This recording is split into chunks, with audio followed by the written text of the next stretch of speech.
Hello, and welcome to the 6th lecture. By now you've seen a lot of the basics of Bitcoin, how the system works, how mining works, and how to use Bitcoin as a currency. Now let's get to what has been one of the most controversial aspects of Bitcoin, which is the anonymity properties of Bitcoin. And in fact, there's a lot about Bitcoin and anonymity that you'll hear different opinions on. Is Bitcoin anonymous, first of all? Are anonymous cryptocurrencies even a good thing? Is it good for people who have a stake in Bitcoin? Is it good for society? And what of the various proposals that have been made to improve Bitcoin's anonymity? How well do those work? Which of those should we adopt? And so on. So in this lecture, what we're going to do is help cut through all of that confusion. And we're going to discuss where things are, what are the options, and where things seem to be going. So let's start like this. Let's start with a basic understanding of what we even mean when we say anonymity in Bitcoin and some of the overall concepts like how does anonymity tie into privacy? Is that a good thing or a bad thing? Can we only have the good aspects of anonymity without the bad? A variety of questions like that. And then we'll see a variety of proposals, some already existing and some that may be implemented someday, for improving Bitcoin's anonymity or creating different anonymous cryptocurrencies altogether. And what's interesting about them is that they offer a variety of increasing levels of cryptographic sophistication as we go down this list, and we'll learn to see what the trade-offs are and analyze the anonymity properties, how deployable these are, and so on. All right, let's get started. If you look online, you'll see there are a number of people in groups saying that Bitcoin is anonymous. There's no shortage of opinions on this. Let me just pull out one quote in particular. This is the WikiLeaks donation page. It says, in plain and simple terms, Bitcoin is a secure and anonymous currency. Is that actually true? Well, you'll also find a variety of opinions to the contrary. Again, I'm just pulling out one example. This is the Wired UK saying, Bitcoin won't hide you from the NSA's prying eyes. So how can we resolve this confusion? Let's look at what the word anonymous means. At quite a literal level, anonymous means without a name. And so what does that mean exactly? Well, there's two ways to interpret it. We know that in Bitcoin, addresses are public keys. You don't need to put in your real name in order to interact with the system, or public key hashes instead of real identities. But we can interpret this property of being without a name in two different ways. We can interpret it as interacting without your real name, or we can interpret it as interacting without any name at all. Now, if you interpret it as interacting without your real name, then certainly Bitcoin is anonymous in that sense. But we do have these public key hashes that act as some sort of pseudo-identities. And so when computer scientists look at the situation, they don't use the term anonymous to describe this. They call this pseudonymity. And there's a very clear difference between the two, and it's an important one, and we'll see why in a second. You might wonder, yeah, even though you're using a pseudonym, which is your public key hash, you can create any number of them. You can have as many pseudonyms as you want. Does that make it anonymous? Well, the answer is not quite, and we'll get into that as well.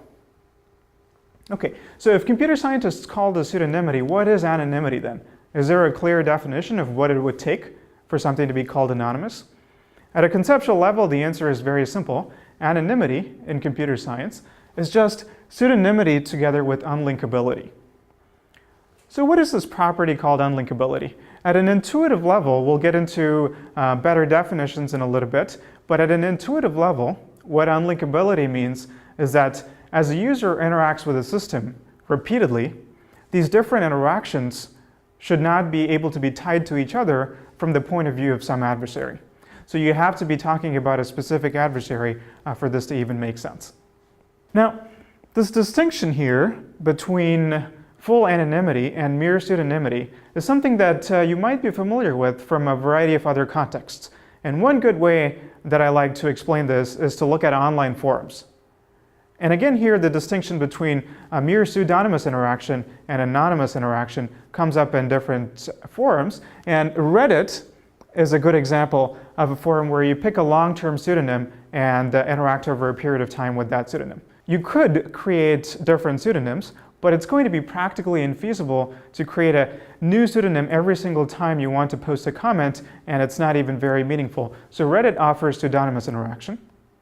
The opposite of that, fully anonymous interaction, where you can make posts with no attribution at all, is the model that you typically have in 4chan. And there's a similar difference in Bitcoin as well, and Bitcoin is in the pseudonymous model more than the anonymous model. Okay, but let's talk about why this difference is important in Bitcoin. Why is mere pseudonymity not sufficient if you want privacy? After all, if you have pseudonymity, it seems like even if somebody can create a pseudonymous profile of all of your interactions on the system, they can't tie it back to your real identity. Well, here's the answer to that.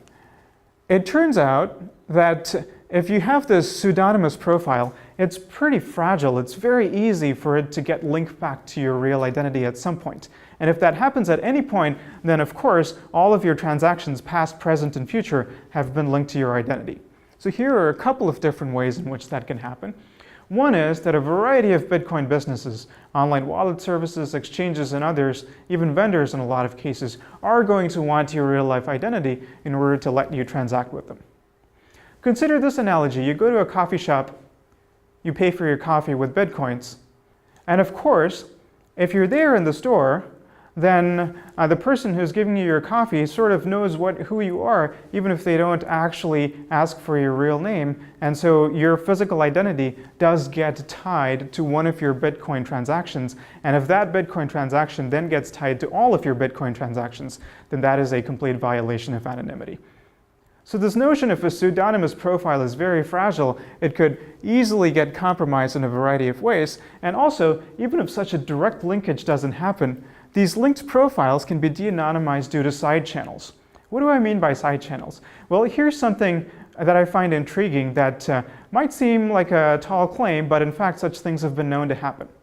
Maybe somebody looks at a profile of your pseudonymous Bitcoin transactions and finds that you interact at certain times of day, and they're able to correlate the times of day when you're active online with the times of day when your Twitter account is posting tweets, and so they're able to find a connection between your Twitter identity and your transactions on Bitcoin. Similar attacks have been known to happen, so this is why this notion of a pseudonymous profile is considered quite fragile, and for real anonymity, we want the stronger notion of unlinkability. So let's try to define it in a little bit more concrete sense, what unlinkability means in the context of Bitcoin. And we can do that in a variety of different ways. One is that it should be hard to link together different addresses of the same user. Another is that it should be hard to link together different transactions made by the same user. Both of these seem intuitive. Look at this one though. It should be hard to link the sender of a payment to its recipient. This one might sound a little confusing at first, because if you interpret a payment as a Bitcoin transaction, then of course that transaction has inputs and outputs. And these inputs and outputs are inevitably going to be in the blockchain publicly and linked together. And so you might think that this is impossible to achieve. But if we interpret this notion of payment in a different way, not as a single direct Bitcoin transaction, but perhaps an indirect sort of payment that goes through a circuitous route of transactions, then one might imagine that the ultimate sender and the ultimate recipient of that payment might not immediately be linkable looking at the Bitcoin blockchain. So these are all somewhat more concrete, but still at an intuitive level, varieties of unlinkability that one might want to shoot for. But if you look at this last definition, it might still be not entirely convincing. Let's say that you pay for a particular product and it costs a certain amount of Bitcoin, and then maybe you send that payment through a circuitous route of transactions, but still you might think somebody looking at the blockchain must be able to infer something, specifically that Bitcoins left some address, a certain number of Bitcoins, and Bitcoins showed up at some other address. And these two might be slightly different because of transaction fees and so on, but roughly equal. And also roughly in the same time period, because there can't be too much of a lag between the sending and the receiving of a payment. And so clearly, even if we try to achieve this kind of unlinkability, it can be unlinkability between all possible transactions, but some smaller subset of transactions that look like each other.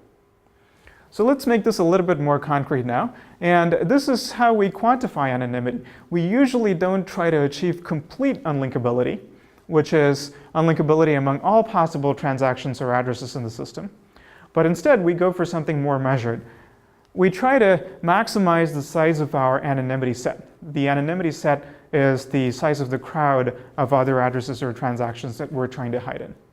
So if I can be reasonably sure that with respect to some adversary, there are these 1,000 other transactions that look just like mine, and the adversary can't tell which one was mine, then that we might consider to be a pretty good level of anonymity.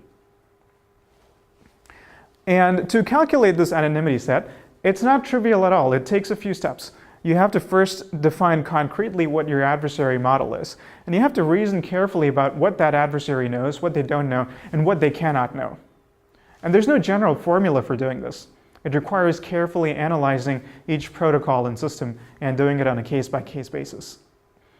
I want to point out that in the Bitcoin community, often people carry out intuitive analyses of anonymity services, for example, mixing services that we're going to see later in this lecture, and often they come up with ways like taint analysis. This is an intuitive way that tracks the flow between a particular sending address and a particular receiving address.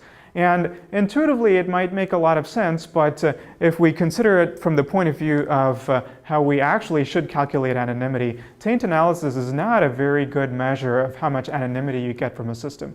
And the reason for that is that it assumes a particular type of attack the adversary might carry out, a rather naive attack looking directly for quantities of flow between a sending and a receiving address.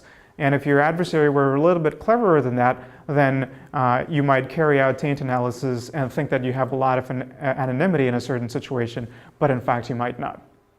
So the bottom line from this slide is that quantifying anonymity must be done in terms of the anonymity set, and in some cases probability distributions on top of that anonymity set, and it requires a careful analysis of the protocol in the system. You can't apply a simple formula. Okay, let's switch gears a little bit and talk about the ethics of anonymity. Why do people want anonymity? We've already seen a little bit the connection between anonymity and privacy, but let's make that very concrete. Now, in blockchain-based currencies, because all transactions are recorded on the ledger, they're totally and publicly and permanently traceable. And so if your identity ever gets linked to these transactions, you're in a situation where your privacy level is much worse than you get with traditional banking. Why? Because anybody might be able to carry out this type of de-anonymization attack, not specifically a company or a government that you might be worried about, any member of the public. And your transactions, since they're permanent, your loss of anonymity years down the line could affect all your transactions today and vice versa. So we really want anonymity to even get the privacy level of cryptocurrencies to the level that we enjoy with the traditional system. But also people hope that it can give us a new level of privacy. Of course, we have to acknowledge the concerns as well, and one of the major concerns is money laundering and all of the bad things that that can enable. So let's talk about that. This is definitely a legitimate worry. I wouldn't be in favor of studying anonymity in cryptocurrencies and ignoring the ethical aspects and saying, oh, that's not something I'm going to worry about. I'm only interested in the technology. I think it's important to consider the ethical aspects. There's one item of comfort that I will offer, though. If you look at how things stand currently in Bitcoin, the difficulty of things like money laundering is not necessarily because the blockchain is not so anonymous and so it's easy to trace flows, but instead the difficulty stems much more from the fact that moving large flows into and out of the currency rather than within Bitcoin is what is really hard. In other words, cashing out is hard. And so anti-money laundering efforts have great promise if they're focused in this part of the system.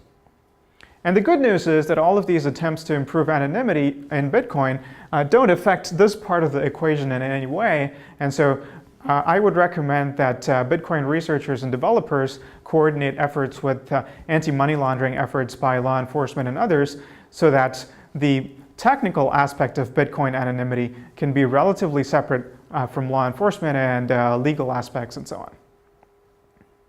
Nevertheless, one could try to ask, can't we design the technology in such a way that only the good uses of Bitcoin anonymity are allowed and the bad uses are somehow permitted? Well, this turns out to be a quite common conundrum in computer security and privacy. In a lot of scenarios, we want something like this, but it never turns out to be possible. Why? Because these different uses that we're talking about that we perceive as being very different morally are going to be almost identical technologically.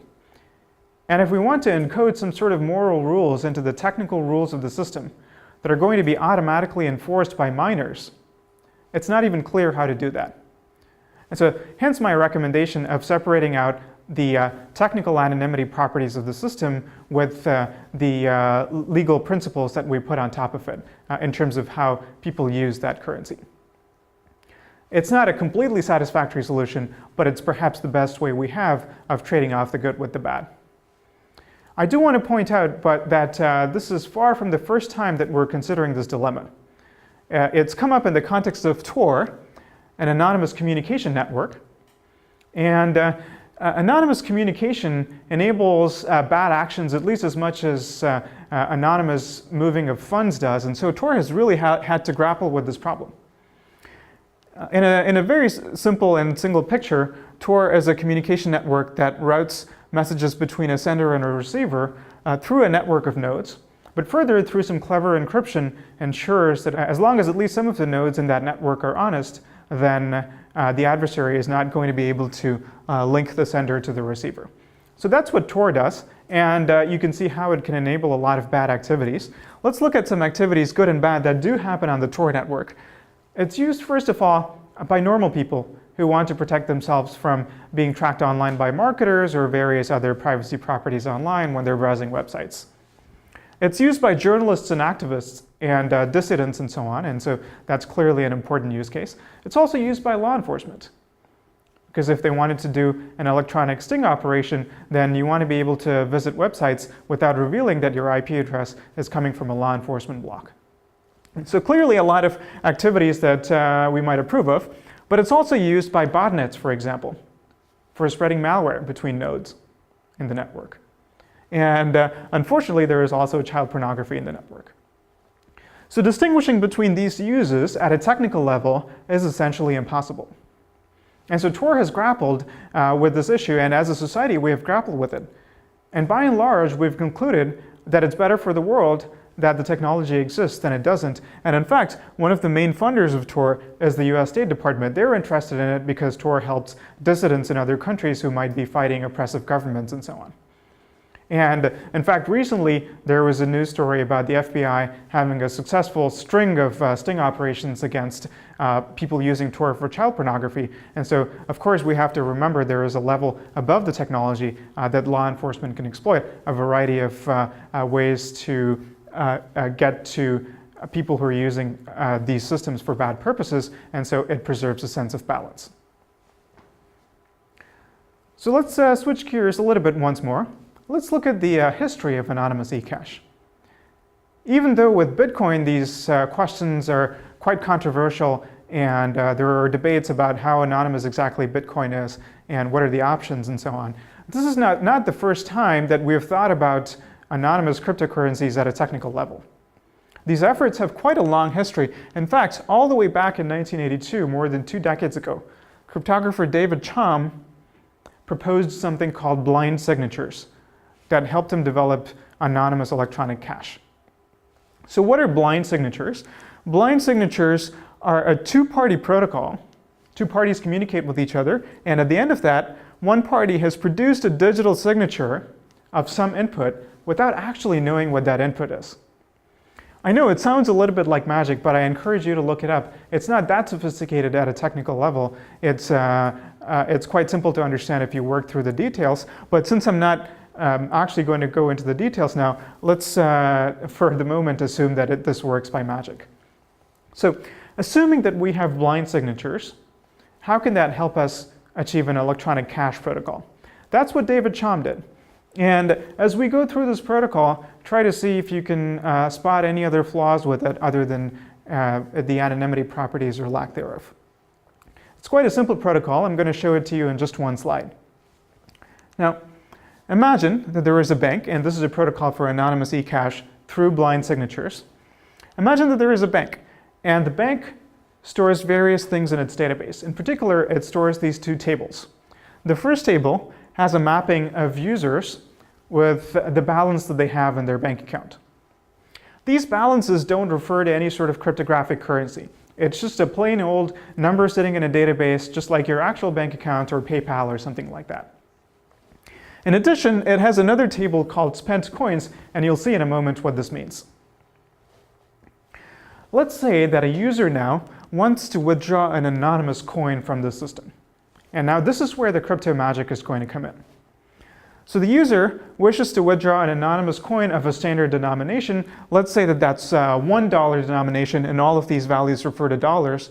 So the first thing that the bank is going to do on receiving this request is deduct this user's balance. It's gone down from 10 to 9 in this example. The next thing the user and the bank are going to do together is execute a two-party protocol, a blind signature protocol, at the end of which the user, having picked a random serial number of a coin, that's what's being depicted here. This is a serial number for an anonymous coin, and the user was completely at liberty to pick that number. She did, and then they executed a protocol, at the end of which the user has received a signature of this serial number, but in such a way that the bank did not in fact learn the serial number. The bank had no idea what number it was signing. It just knew that it was some number that it signed. Right? And now this signed number represents an anonymous token. This is a token that the user can pass around to another user. So let's say that she wants to make a payment to another user. What she'll do is send to that user not only the signed token, but also the plain text value of the token of the serial number. And what the receiving user will do immediately is the following. She will immediately contact the bank and try to deposit this anonymous coin. Because without actually trying to deposit it, this red user here cannot be sure that this blue user is not trying to double spend. The blue user could be sending that same anonymous coin to 100 different users. How can they know that they're not being tricked into accepting a double spent coin? The way they're sure is when the red user receives the coin, they have to immediately contact the bank to verify if it's valid or not. And only if the coin turns out to be valid will the red user proceed to complete the rest of whatever transaction she was having with the blue user. So the bank now receives the message to deposit the coin, and note that it now gets finally the plain text serial number as well as its own signature. The bank looks at the signature, verifies that it's a valid signature, and here's the key thing. It also verifies that the serial number that it received is not on the list of spent coins. That's how it knows that this is not a double spend attempt. This is the legitimate first spend of a coin that the bank signed before. So it's a legitimate anonymous token. And since the bank didn't see the serial number the first time around, the bank does not know which user initially withdrew this anonymous coin. And that's the key anonymity property. In the period of time between the blue user withdrawing this coin and then perhaps much later sending it to the red user who immediately deposits the coin, many other pairs of users might have deposited and withdrawn coins, and the bank has no way to tell them apart. So coming back to this part of the protocol, the bank verifies that this is a new serial number that it's seeing for the first time. It puts that serial number into its list of spent coins so that it cannot be spent anymore, and adds $1 or whatever the denomination is to red's account, and then sends back a message saying this is okay. And now the red user has verified that they received a legitimate anonymous coin from the blue user and can now proceed to complete the transaction. Right? So this is the entirety of a very simple anonymous electronic cash scheme, and the key property here is that the bank cannot link the two users. So I asked you to think about whether this has any drawbacks other than anonymity. And of course, the glaring thing that you probably noticed is that all of this depends upon trusting this bank. I mean, look at this part of the system. This is simply the bank keeping numbers in its database of who owns how much money. Right. So this seems to be a trust model that's very, very different from the model that Bitcoin operates under. So a lot of the traditional cryptography research on anonymous eCash was in this model where you were willing to trust a bank for many things, including keeping your money, but you were not willing to trust a bank with anonymity. You wanted to be sure that the bank didn't know who was interacting with whom. Okay, it's an interesting model, it's a valid model, and many such schemes were developed under this model. But in retrospect, it seems to have been that the decentralization problem was a much more important one to solve than the anonymity problem in order for anonymous electronic cash to become successful. People were willing to accept a decentralized eCash system with only sort of pseudonymity properties and not real anonymity, and then get to work on maybe improving the anonymity, instead of starting from a fully provably anonymous electronic cash system that relied on a single central authority. But more generally, anonymization and decentralization, as we'll see repeatedly in this lecture, are in conflict with each other.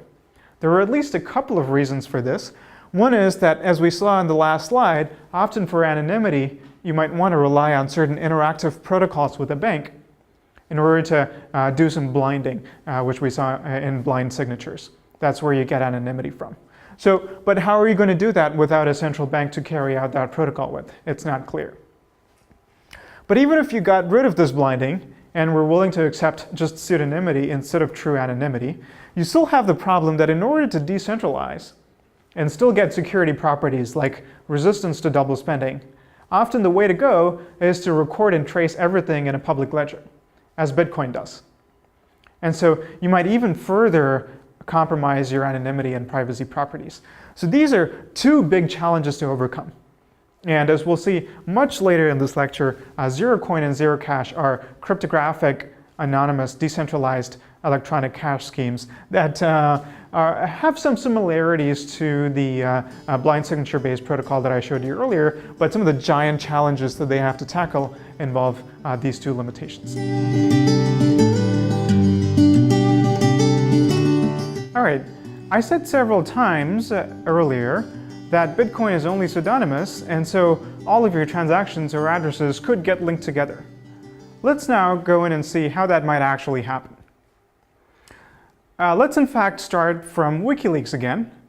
I showed you a quote from them saying Bitcoin is a secure and anonymous digital currency, and this is actually the page that was taken from. This is their donations page. And here you'll see that in addition to this blurb about Bitcoin being secure and anonymous, they have a donation address over here. This is, of course, the hash of a public key. You've seen things like this in previous lectures. But they also have this interesting refresh button right next to that.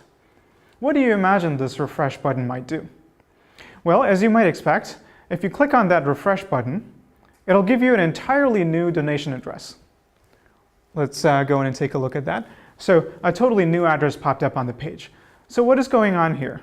What WikiLeaks is doing is it's making sure that each time a person visits the page, each time a person wants to visit the page and make a donation, they send that donation to a totally new public key that WikiLeaks creates just for that purpose.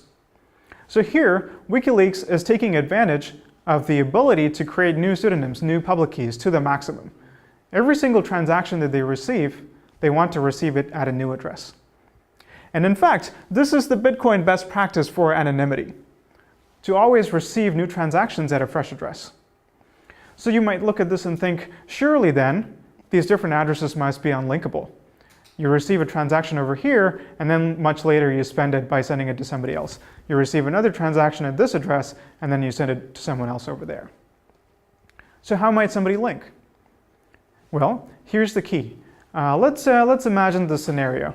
Alice, a customer, goes to a big box store and wants to buy a teapot. So in this scenario, Alice has a few Bitcoins lying around with these different denominations, and the store lists the teapot for a price of 8 Bitcoins. That's a pretty expensive teapot at today's exchange rate, so imagine that's centi Bitcoins or something, if you like. At any rate, Alice has these different addresses and wants to pay for the teapot. How is she going to accomplish this? She doesn't actually have an address with 8 Bitcoins sitting in there. And so what she's going to do is she's going to combine several different input transactions into a single transaction in order to pay 8 Bitcoins to the store. So this reveals something. For somebody who's looking at this transaction that gets recorded permanently in the blockchain, they're going to think, aha, 2 different inputs to this transaction. That could only happen because both of these input addresses are under the control of the same user. They were able to use their wallet software to create a transaction that combined both of them into one. So in other words, shared spending is evidence of joint control of 2 different addresses. And it doesn't stop there. This is not just about linking 2 different addresses that are inputs to a transaction. You can do that transitively, and every time Alice has a whole cluster of addresses that have been linked, and then she creates a new transaction that combines one of those addresses with a new address, you can add this new address to the cluster. Right. So this is the first insight behind being able to link transactions together. And we'll see later on that an anonymity technique called coin join works by violating exactly this assumption. But if you assume that people are just using regular Bitcoin wallet software, not doing anything special on top of it, then this technique tends to be pretty robust. And this has been explored in a variety of research papers. And just a note about this lecture, a lot of what we're going to be discussing today gets into the frontiers of where the research knowledge are. So a lot of this, the state of the art, may have advanced in a few months or a few years. So every time I talk about a technique that we know from a particular research paper, I'll give you a reference to that paper so that you can look it up. You can look up papers that cite it, and you can build up that knowledge on your own. Now, in particular, one of the papers that used this technique used it for a particular purpose. There was a well-publicized Bitcoin theft a few years ago, and what they wanted to do, the authors of this paper decided to see how this thief has been moving Bitcoins around between multiple addresses of his own. And so this is that paper in question. It's called An Analysis of Anonymity in the Bitcoin System. And so this is one of the first major research efforts that did what we call transaction graph analysis. So you can use the techniques that I showed you in previous slides, and you can draw a lot of these pretty graphs and deduce that this represents the thief moving money around between his own different addresses. This is the thief sending money to someone else, and various things like that. I haven't yet shown you anything that allows you to link any of these clusters to real-world identity, but let's defer that question for a bit. Let's defer that question and go back to the scenario of Alice and the teapot. So let's look at it again. Maybe the teapot has gone up in price to 8.5 centibitcoins. So what is Alice going to do now? She can't combine any subset of her transactions or her addresses to produce the exact amount of change necessary for purchasing this teapot. So instead, what she's going to do is exploit the fact that transactions can have any number of inputs and outputs, and create a single transaction that looks like this. It combines these two inputs to produce this output that goes over here, and another output that goes to an address that she herself owns. And this is called a change address, which you saw in a previous lecture. This presents a conundrum for an adversary who's looking at this. The adversary might be able to deduce that these two addresses belong to the same user. He might suspect that one of these addresses also belongs to that same user, but has no way of knowing which one that is. In this particular example, the change address is a small amount, but it doesn't have to be that way at all. Alice might own an address that has 10,000 bitcoins and might spend a little bit on the teapot and might send most of the rest of it back to her in her own change address. And these transaction outputs don't have any particular ordering in the blockchain. That order is not meaningful at all, so it's not clear what the adversary might do. It's not clear how the adversary might determine which addresses change in a multi-output transaction. So what is the adversary to do? There's another pretty cool technique for this, again from a research paper, which I'll tell you about. But the technique is this. The authors call this idioms of use, and they exploit idiosyncratic features of different wallet software. For example, one thing they found is that most wallet software use an address as a change address only once.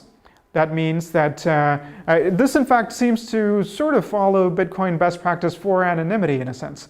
If you have a new transaction where you need to create a new change address, don't use an address that you've already used before as a change address. Create a new address and use it for this purpose. Right?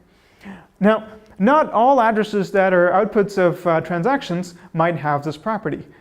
Going back to the example of the big box store, the store might advertise a long-term address at which it wants to receive bitcoins instead of receiving bitcoins at a different address every time. So not every non-change address has this property, that it's used only once as a change address, but every change address does have that property. So they use this, and they found that it works pretty well.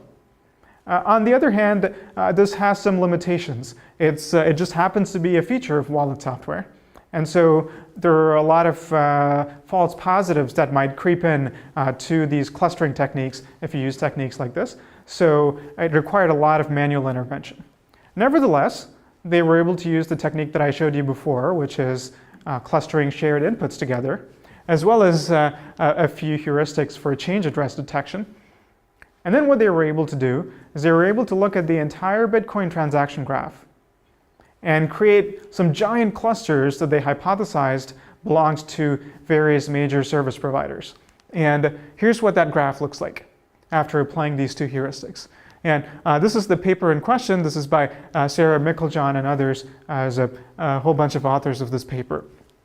Now, this graph looks very interesting here. The sizes of these circles represent the amount of money flowing into those clusters, and the number of edges going out of a cluster represent the number of transactions. Let's try to just stare at this for a second and see if we can guess what some of these major service providers and other clusters of nodes might be.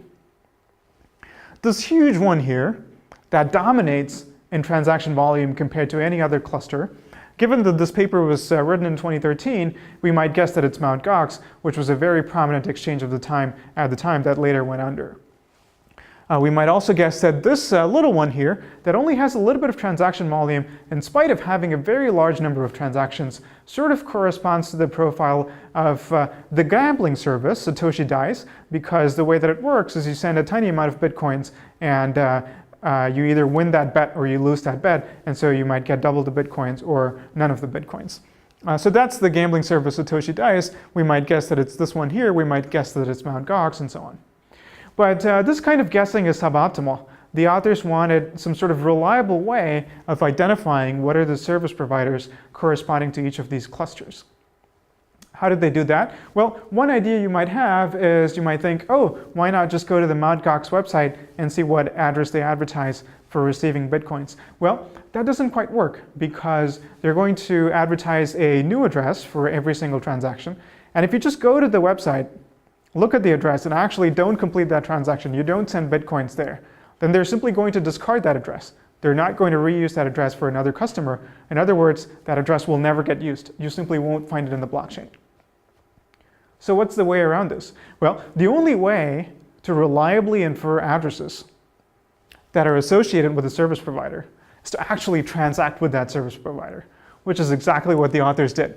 They went ahead and bought a variety of things and interacted in a variety of other ways with a bunch of service providers comprising 344 transactions in all. Mining pools, wallet services exchanges, various merchants, even gambling sites, and so on. And they got a bunch of cool things to show for their efforts, and Mickeljohn informs me that in fact the cupcakes were really good. At any rate, the authors used this very clever technique to go ahead and label the major clusters in the graph that I showed you on the previous slide. And so this is what the labeled graph looks like. In fact, this was Mt. Gox, as we might have guessed. This was Satoshi Dice, but a lot of the others would have been very difficult to guess. And by actually transacting with these services, they were able to identify most of these service providers. So already now, we've seen something pretty interesting beyond just clustering and being able to put labels on the clusters.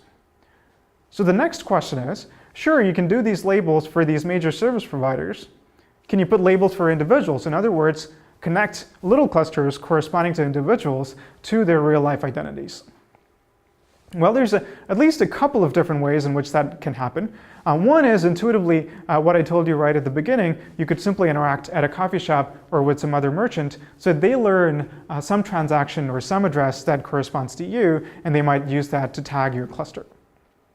There are at least a couple of other ways in which this might happen. And one is that there's high centralization in these service providers. So the intuition here is that most users in the course of normal usage of Bitcoin over a period of months or years are going to interact with at least one of those major service providers that were labeled in the previous graph.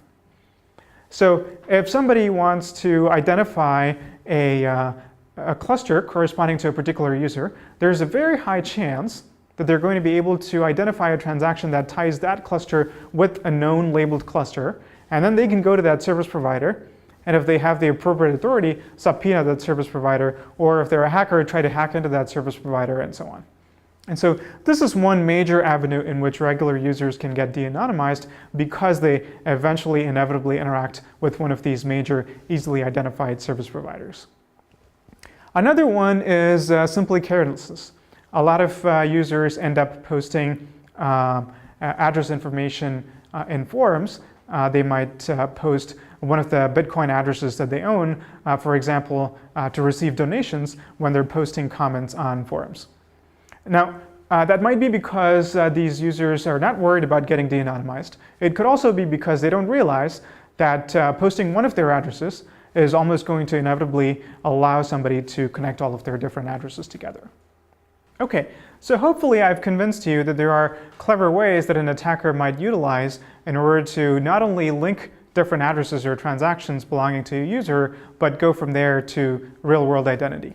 And our experience, our history of these de-anonymization algorithms shows that they only get more powerful with time and more auxiliary information, as we call it, for attackers to utilize in order to link together to get to users' identities. So this is something to worry about if you care about privacy. Before we look at how to make things better for anonymity, let's look at a completely different way in which users can get de-anonymized. So far, what we've looked at is all based on what is available to the attacker in the blockchain, right? The part that is permanently and publicly recorded. But recall that that's not the only part of Bitcoin. There's also a peer-to-peer network in which a lot of messages are sent around that don't necessarily get permanently recorded in the blockchain. So the blockchain in networking terminology is called the application layer, and the peer-to-peer network is, of course, the networking layer. And so de-anonymization can happen at this totally different layer, at the networking layer. Well, how could that happen? Here's an example. This was first pointed out by Dan Kaminsky a few years ago in a talk at Black Hat. Here's the peer-to-peer network. What he noticed is that when a node creates a transaction and wants to broadcast it, it's going to connect to a lot of nodes at once and broadcast that transaction. And so if a few nodes on the network put their heads together, they can figure out that, hey, this new transaction, this is the first we heard of it, and all of us first heard of it from this particular node. So this must be the node, this must be the IP address corresponding to the user who created this transaction. So here you have a linkage not between a transaction or a cluster and a real-world identity. Instead, you have a linkage between a transaction and IP address. And of course, IP address is something that's very close to a real-world identity. There are a lot of ways to go from there to the next level of finding identity. So this is already a serious problem. Luckily, though, this is not a very hard problem to solve. Why? Because this is now a problem of communications anonymity. And communicating anonymously is a problem that has received a lot of attention from the research community. And as we already saw in the introduction, there is a good system called Tor that you can use for communicating anonymously. Now, there's one little caveat. Tor is intended for what is called low latency activities, such as web browsing, where there is a large volume of flow and you don't want to sit around waiting for too long and you get the response immediately. So it makes some compromises in anonymity in order to achieve low latency. Bitcoin is inherently a high latency system, right? Because it takes a while for transactions to propagate through the network and especially to get confirmed in the blockchain. So we don't have this low latency constraint. So it's possible that we could come up with a more specific, fine-tuned sort of anonymity network for this particular purpose. And there are such things called mixnets. The only problem is that Tor is the system that's most widely deployed and analyzed and robust and functional today. But it's possible that somebody might develop a mixnet solution for anonymizing your Bitcoin communications. And if that happens, that would be something to switch to. So let's summarize what we've learned so far. We've seen that based on the information in the blockchain, different addresses could get linked together, could also get linked to identity. We've also seen that based on the information at the network layer, a transaction or address could get linked to your IP address. Luckily, this latter problem is simple to solve. If you care about your anonymity and privacy when using Bitcoin, it's a good idea to do it through Tor. But the former problem is much trickier, and that's what we're going to spend the rest of this lecture talking about.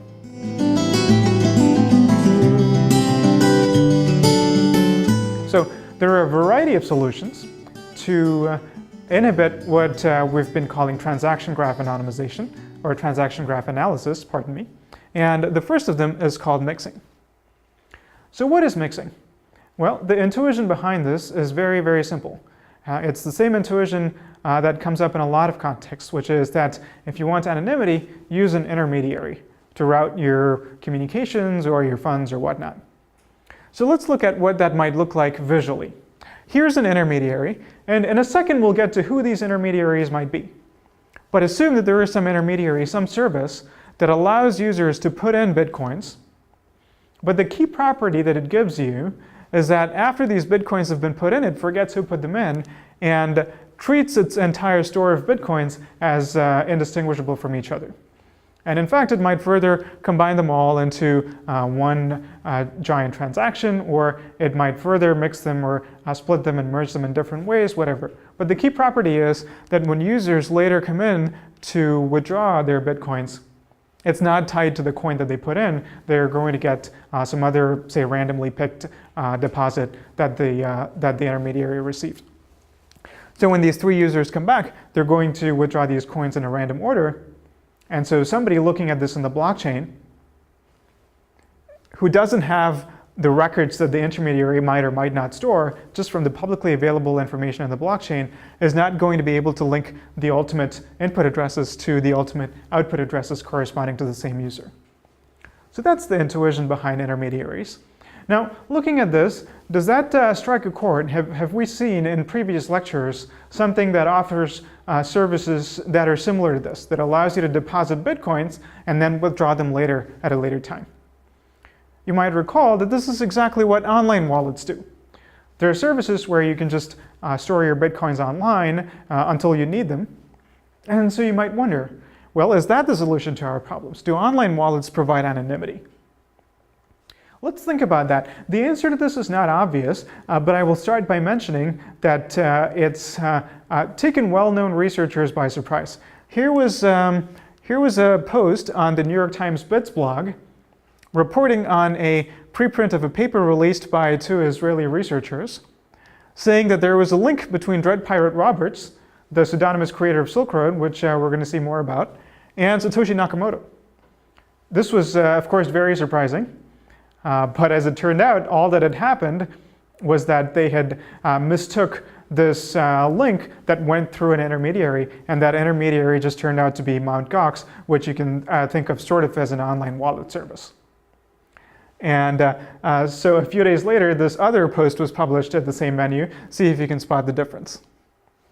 They had to retract their study, and I think they had made a very simple mistake of not accounting for the presence of this intermediary. So it's clear that at least in some sense online wallets provide some sort of anonymity because at least somebody tried to make a connection between an input and an output address and completely failed at that. So let's try to understand exactly the sense in which online wallets provide anonymity. And I think a good way to do that would be to, in fact, contrast online wallets with the online services that exist specifically for the purpose of acting as these intermediaries for anonymity. And those are going to be dedicated mixing services.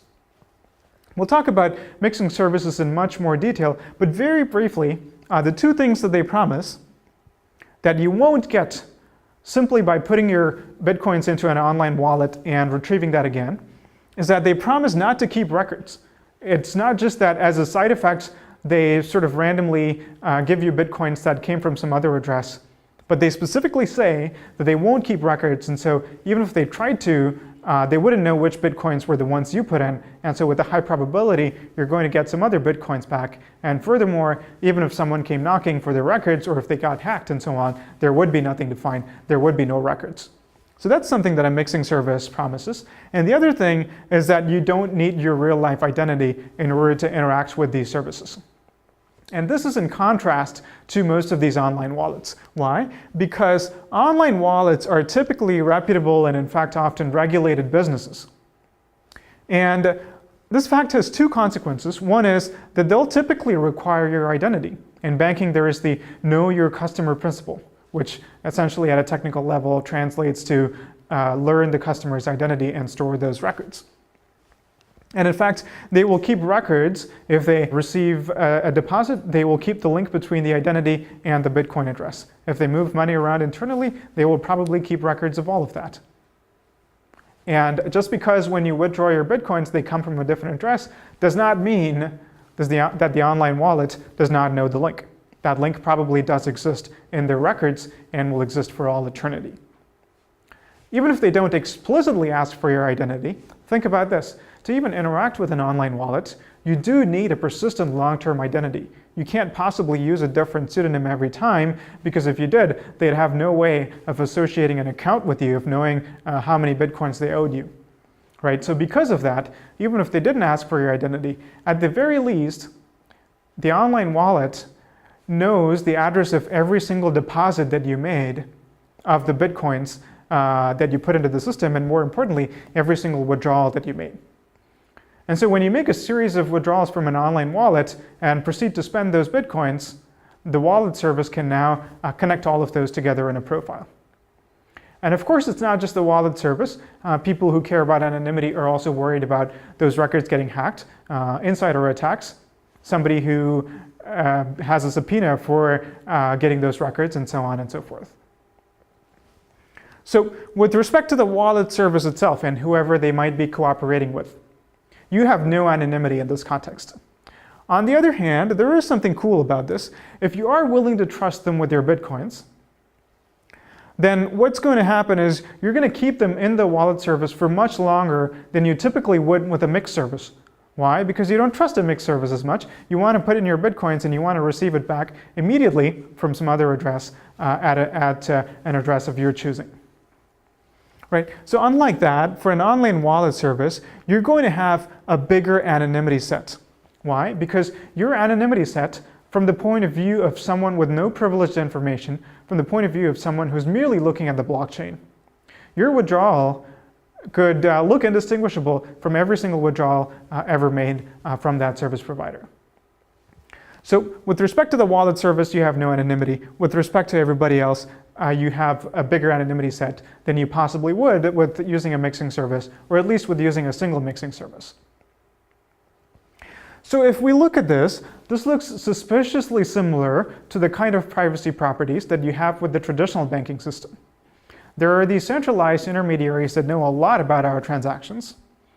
But from the point of view of a stranger with no privileged information, we have a pretty good amount of privacy. So even if this gives you some sort of anonymity, it's almost at best what you get with the traditional system. And so those are not the kind of people who are typically looking for anonymity in Bitcoin anyway. If they were happy with the anonymity properties of the traditional system, they would have probably stayed with that system. And so generally, people who are looking for anonymity properties in Bitcoin simply do not want to accept the trust requirements that these online services, online wallet services require. And they don't want the sort of anonymity properties that it gives you. They don't want to have to trust that service with their anonymity.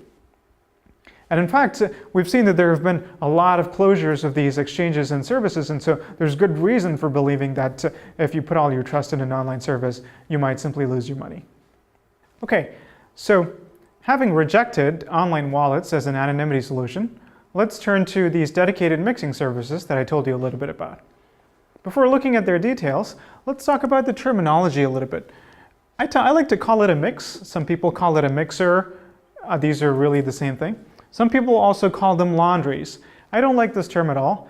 And the reason for this is that it needlessly attaches moral meaning to something that's a purely technical term. As we've seen earlier, there are very good reasons why you might want to protect your privacy in Bitcoin and use mixes for entirely good reasons for everyday privacy. Of course, we must also acknowledge the bad uses, but it seems a little bit weird to me to use the term laundry that implies that your coins are dirty and you need to clean them, and attaching a negative moral value to the whole thing, and for that reason, I'm not going to use that term in this lecture. We'll go with the technically neutral term, which is mixing. So, in talking about mixing, there are several of us, about 6 of us, who got together, researchers at Princeton, Concordia, and Maryland, including all 4 of us who are doing this online lecture series, and analyzed the existing mix ecosystem and proposed a series of changes for improving the way that mixes operate, both in terms of anonymity and the trustworthiness of mixes. So let's look at those principles. Before I show you those principles, as a quick reminder, at a very fundamental level, how does a mix operate? It asks for an address at which you want to receive bitcoins, and it gives you an address to send bitcoins to the mix, and then you both execute that transaction. It's a swap, basically. In a second, I'll show you what that looks like visually. But what were our principles for running these mixes properly?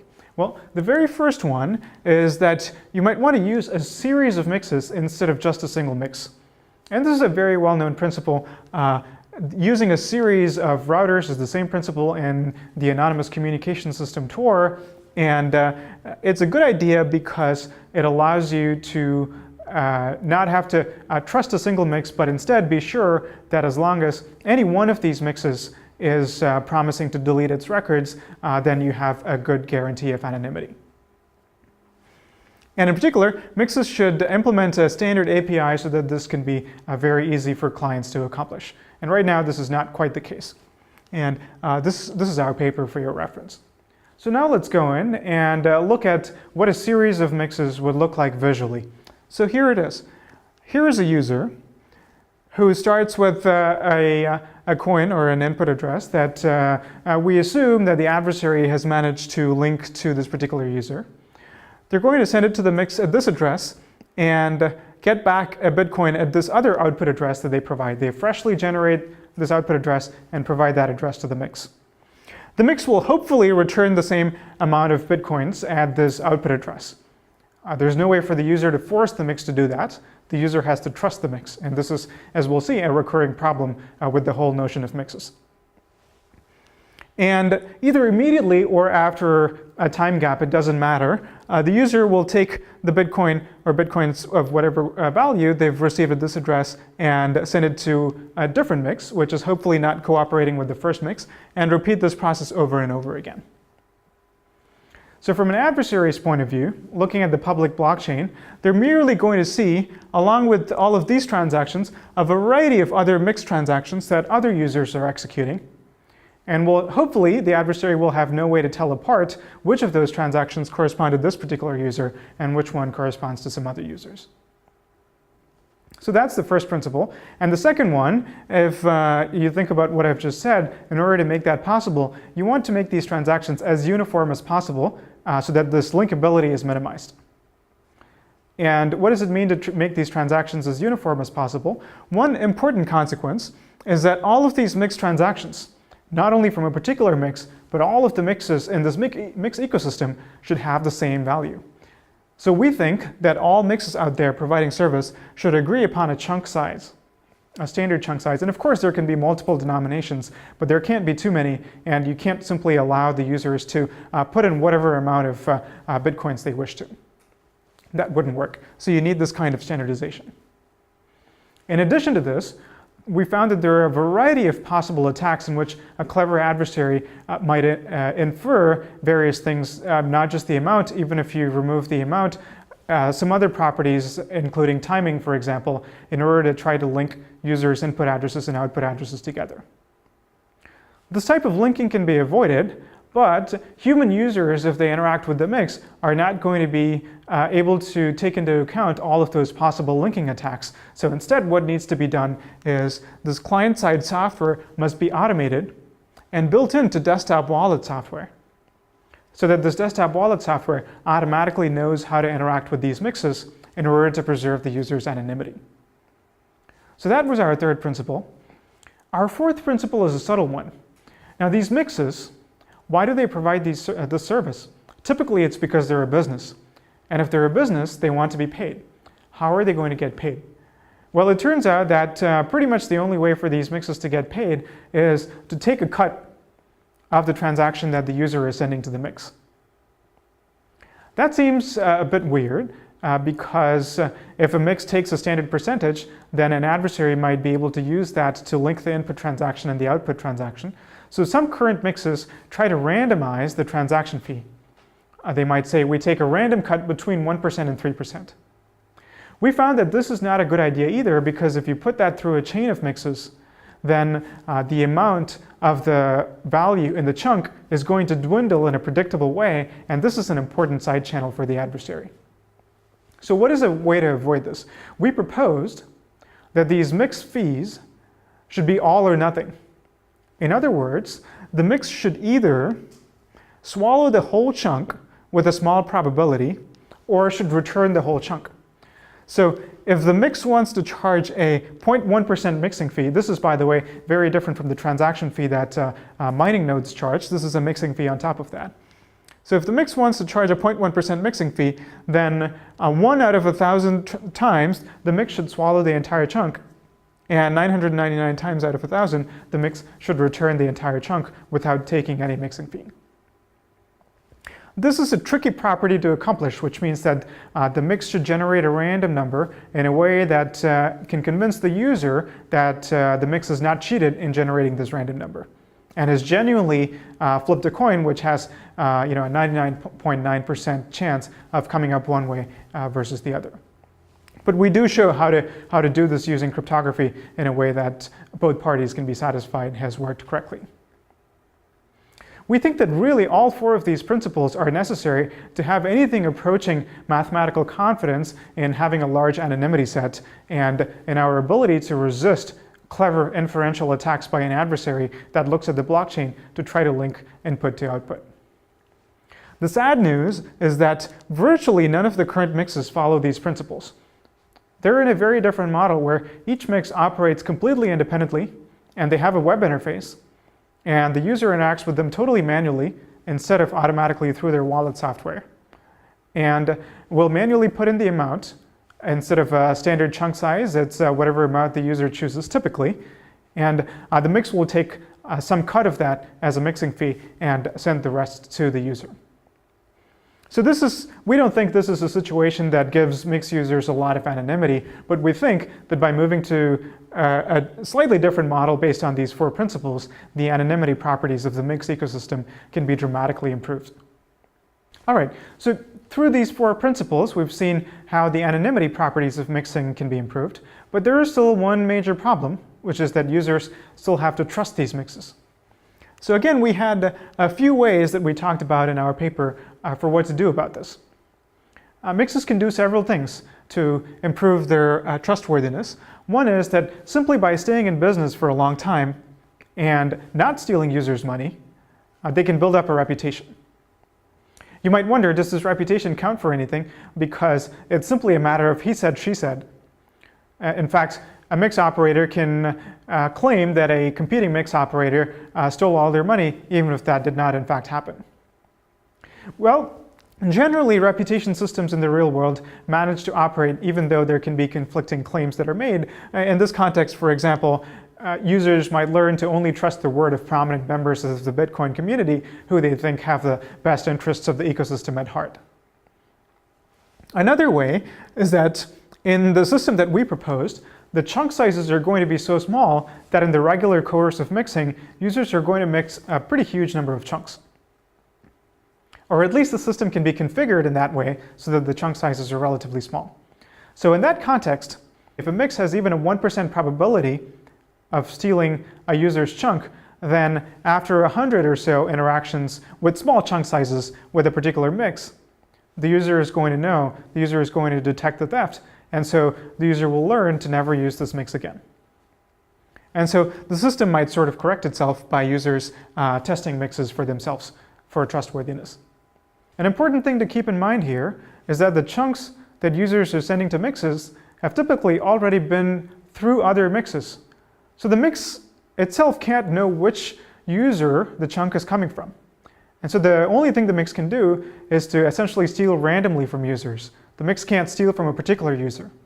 So from the user point of view, on average, they won't suffer losses that are more than the average rate at which the mix steals. So they don't have to worry that a mix might particularly have it in it for that particular user and steal all of their money. There's no way that that can happen.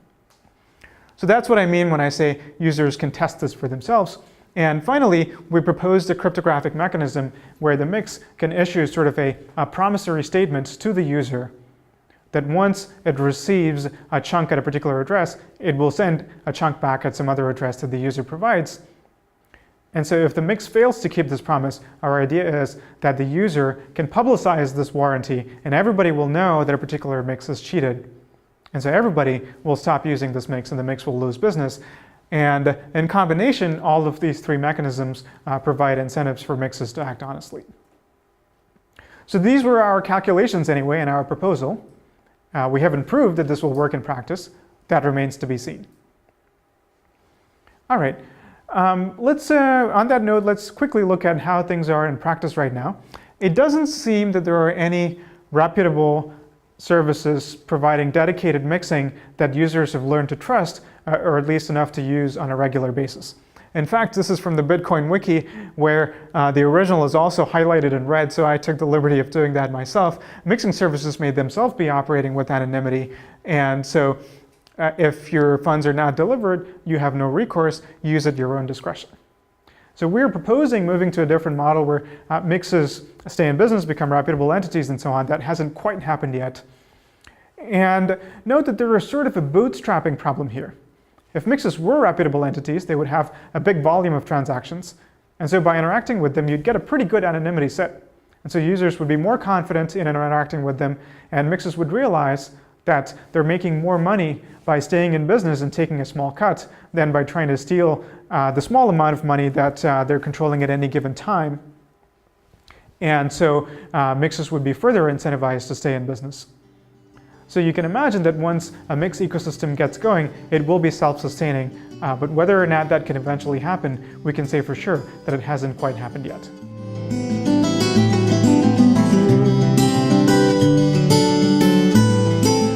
So the fact that this mix ecosystem currently doesn't exist is a big part of the reason why many people have proposed decentralized mixing. And there are a variety of reasons for decentralized mixing, some of which we've talked about, in that there is no bootstrapping problem. So the reason there's no bootstrapping problem is that in decentralized mixing, you don't go through a particular dedicated mix service. Instead, you find a community of peers who all want to do mixing.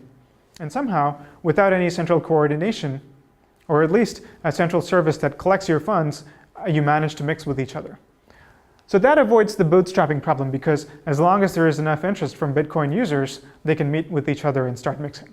How to do that, we'll see in a second. Also, theft is impossible, and this is enforced through technical means because nobody is explicitly sending Bitcoins to another user. Again, we'll see how this is accomplished. It could possibly provide better anonymity, and we'll look into more details on that as well. And finally, I just want to point out that this is just more philosophically aligned with Bitcoin. If you can get rid of having to have a centralized service for some purpose, then there are a lot of users who are Bitcoin users who find that appealing. So how might this work?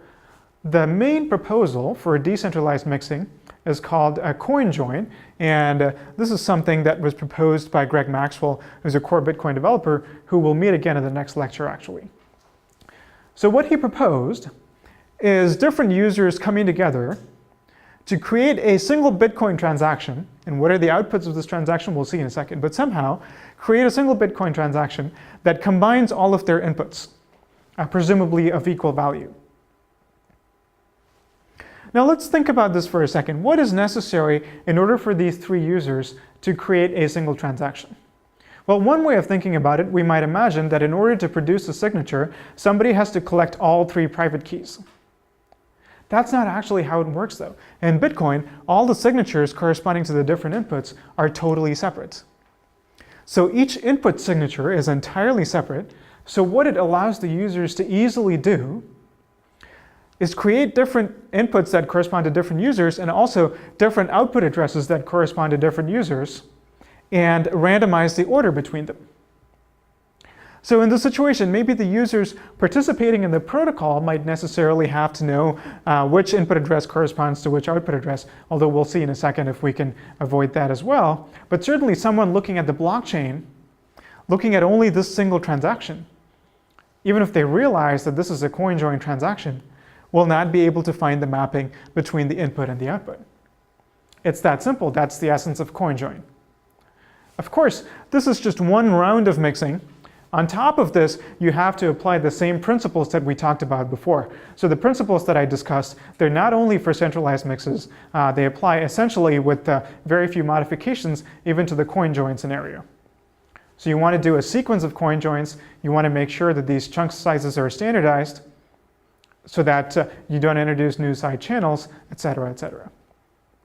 Okay, but let's look into this single transaction though. Exactly how would this work? There are a lot of details that are still not clear. So let's look at this in algorithmic form. So if we write it out like this, what needs to happen is that a group of peers who all want to mix somehow need to find each other. That's the first difficulty. And then they have to exchange their input and output addresses with each other. And one of these users, it doesn't matter who, will construct this transaction. Not yet a signed transaction, but just the transaction that corresponds to these different inputs going to these different outputs. And then they'll pass it around to collect signatures from each of the peers.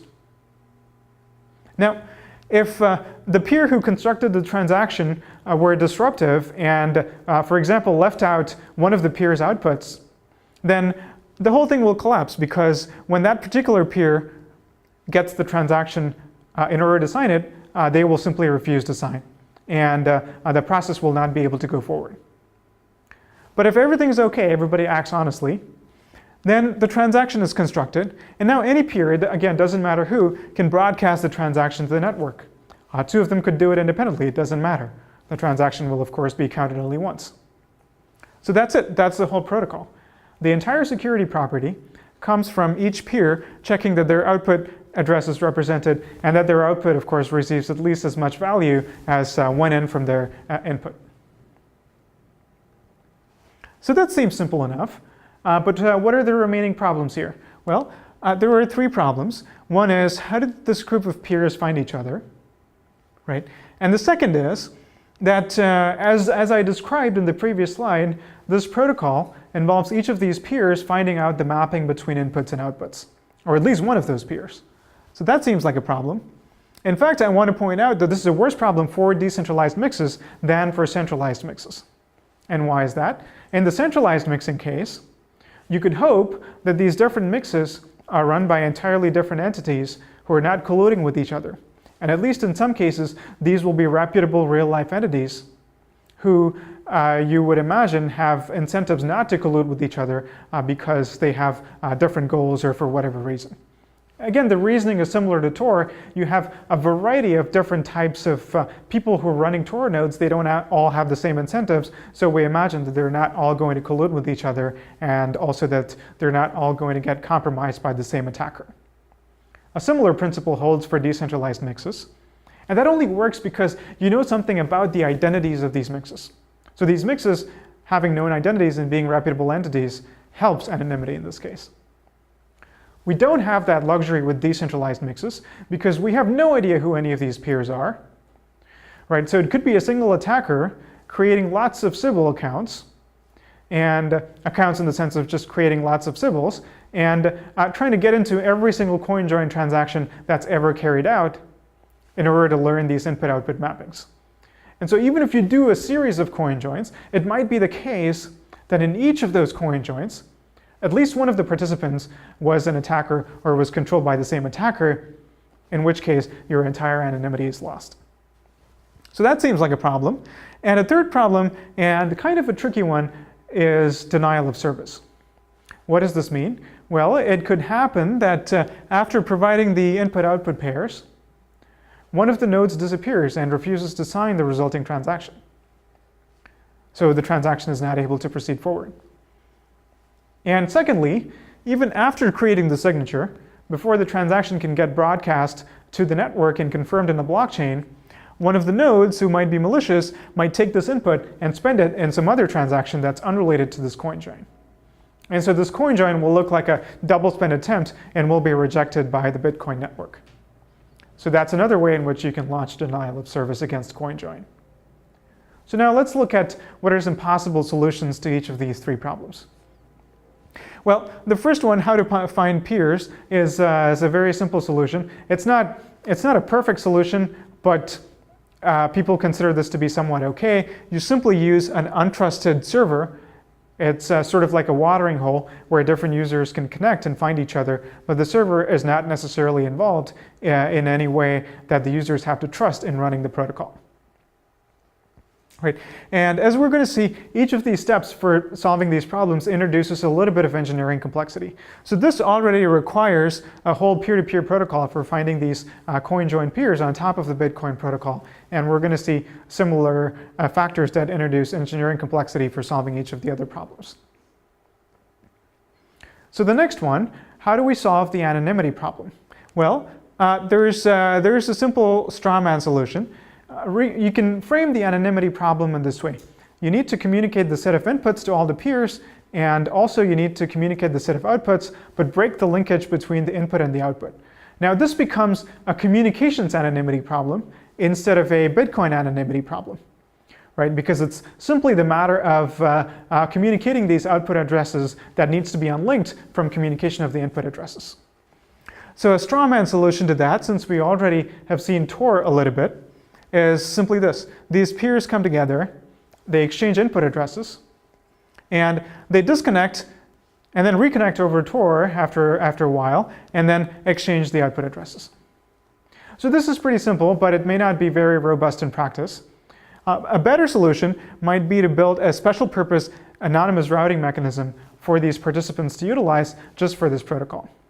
And there are things called decryption mixnets that allow you to do exactly that, and such solutions have been proposed. So let's move to the third problem, which is a denial of service attack. Let's think about it this way. What's a traditional solution to a denial of service attack? Well, one possible solution to a denial of service is to make it a little bit expensive for the client to connect to the server and to receive service. Well, this is not a client-server model, it's a peer-to-peer model, but we can still try to adapt the same principles. And that's the principle behind the first two of the proposed solutions for denial of service, either a proof of work or a proof of burn. So what do I mean by this? Proof of work is simply repurposing the algorithm behind Bitcoin's proof of work to require each of these peer nodes to do a little bit of computational work before they can join a coin join protocol. And the rationale is that if the adversary is going to disrupt every coin join that exists out there, they're going to be burning a lot of computing power, which will make it very expensive for them. Proof of burn is a similar concept. It's also called fidelity bonds in Bitcoin. It allows you to irreversibly destroy some Bitcoins that you own by sending it to an unspendable address, thereby proving that you've made a little bit of an expensive signal in order to get into this system. So that's the rationale between the first two solutions. The second two solutions, next to the third and fourth, also have a similar rationale, which is to identify the malicious participant, one or more malicious participants who launch the denial of service, to kick them out and to run the coin join with the remaining participants. And that could be done if you trust the server a little bit to carry it out. It could also be done in a purely decentralized manner, like this paper called Coin Shuffle proposed. And they came up with a cryptographic blaming protocol for doing this. And it involves something called zero knowledge, where you learn at least one of the players who misbehaved without necessarily learning much more about what happened. And then the rest of the peers can then redo the protocol. At various points, I've talked about side channels, so let's look at an example of that. And I want to point out that these side channels can be very tricky. Not all the mixing in the world can save you from what I call high-level flows that could be identifying. And here's a neat example of this.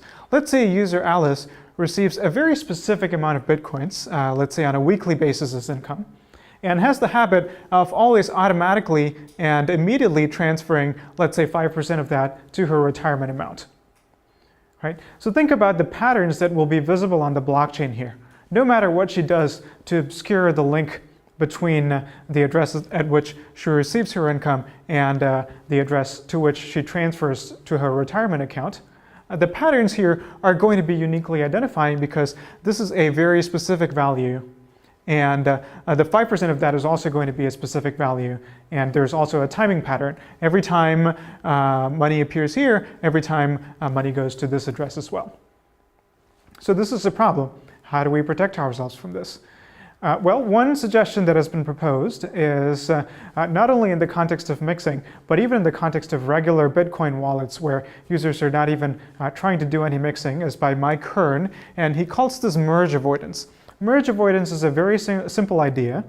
When users want to do payments, the proposal is that instead of creating a giant transaction that combines as many inputs as necessary in order to pay the entire payment to a single address, why not have a protocol by which the receiver can provide multiple output addresses, as many as necessary, and the sender and receiver can agree upon denominations. And the sender can avoid combining different inputs and can make a variety of different transactions that send money from different input addresses to different output addresses. Right? So this avoids a lot of the problems both of high-level flows, because even these multiple input and output addresses cannot be linked to each other, so an adversary might not even be able to observe the fact that this is a high-level flow, that's happening, but also avoids problems like clustering addresses together because of evidence of shared spending. And this is a proposal that one could think about incorporating right now into Bitcoin-based payment flows in order to improve anonymity for everyone.